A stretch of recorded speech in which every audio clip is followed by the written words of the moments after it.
அதிமுக ஆட்சியிலையாவது ஒரு கால் உடைஞ்சிருச்சு, கை உடைஞ்சுன்னு கட்டையாவது பார்த்தோம். இன்னைக்கு தமிழ்நாட்டிலே இருக்கக்கூடிய தலைவர்களில் கடைசி தலைவர் ஸ்டாலின் தான். நான் சொல்றது கலைஞர், ஜெயலலிதா, விஜயகாந்துக்கு பிறகு இருக்கக்கூடிய தலைவர் வரிசையில் ஸ்டாலின் தான், மிச்சம் யாரும் கிடையாது.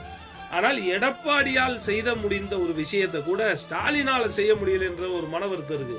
இன்னைக்கு திருச்சியில், கோயம்புத்தூர் நடந்த பாலியல் வன்கொடுமை, இன்னைக்கு ஹாஸ்பிட்டல்ல இருந்த நர்ஸை கற்பழிக்கிறான்.